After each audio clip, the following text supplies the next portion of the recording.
So it's been a very interesting unit looking at the kinetic body and disability in particular. Lots of really good examples of certain plays. There was things like the Blood Wedding and the sample just now that seemed from the trailer that it was just kind of standard play, just happens to be the characters are disabled. It's not a relevant detail. And there's something like Beauty and the Beast or the Burlesque, which is sort of celebrating the disabled body, or at least kind of sort of like an ownership of it. And then the sort of back-to-back seems to be in a positive way, kind of exploiting the body, like using it, or perhaps Beauty and the Beast as well, sort of exploiting the way people feel about the disabled body to work with it rather than against it or just ignoring it. And actually, for me, all the way through this, it kept whatever kind of quandary we've come up against about who can play disabled characters, can disabled characters play able-bodied characters, what about fictional characters, where there isn't an obvious direction of what their body is like.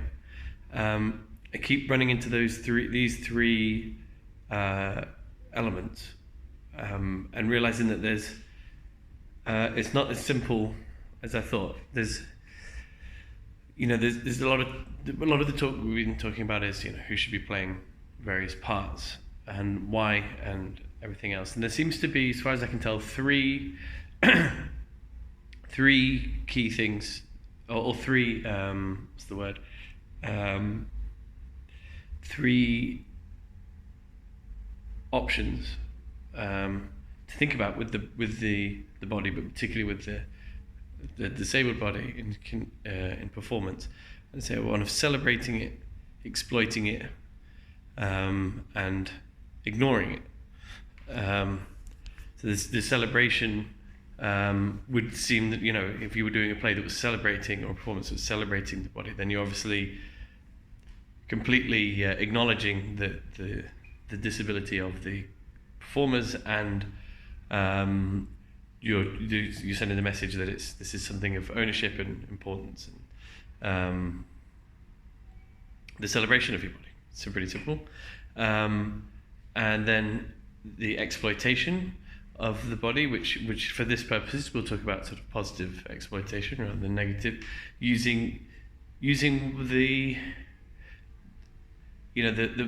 disabled body does inspire certain things or inspire certain thoughts in people. Ones they may be comfortable with, maybe ones they're uncomfortable with, maybe ones they find inspiring, maybe ones they perhaps even revolted by.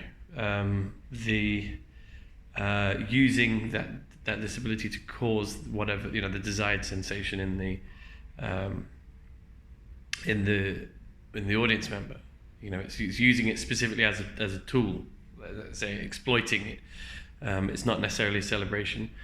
And then the third one, which I think is the one people prefer to go to because it's the one with I think the least kind of grey area, and it's one that's perhaps everybody participates in. I'm not sure is kind of ignoring it, where it just becomes another detail, where it's like, should Sleeping Beauty have blonde hair or brown hair? If you went to a production with a brown-haired person, blonde-haired person, you wouldn't think about it for a second.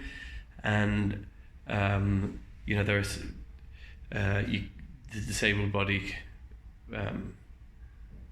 can be used in that regard kinetically, and that it just becomes another detail. And I think the Blood Wedding, from what I could tell, seemed to be like that, and the same with the representation of Haile Selassie, where it just becomes just a detail about them, like their height or their weight or whatever. So there were the three things that I was kind of thinking about whenever I was watching these and wrestling with, and I think I've sort of found where the land lies on those kinds of things.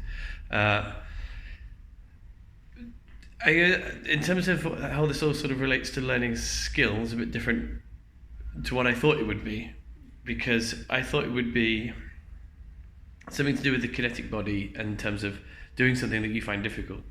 I remember when I was learning to teach, I was given a task to do, to write with my left hand, and how hard it was, and they were saying, well, this is what it's like for a dyslexic child or a child with learning disabilities. Is that this is as hard as you who can do so many other things, just writing left-handed feels almost impossible. And uses that allegory for how other people feel doing certain other tasks. And I thought that's how it would be at the beginning. I thought this going to be a unit that's based on disabilities, and they're asking us to do tasks of things that we don't know how to do. That perhaps be what it was, but I don't think that's what it was. And I certainly don't get the impression that's what the point of it was, because it doesn't seem there's no sort of segregation within this, like disabled people doing roles that they can only physically manage. It seems to be about transcending that and in what arenas and etc. Having said that, it was very hard learning to juggle, and I'm still very bad at it. That's a shame. Anyway, that's 6 minutes now.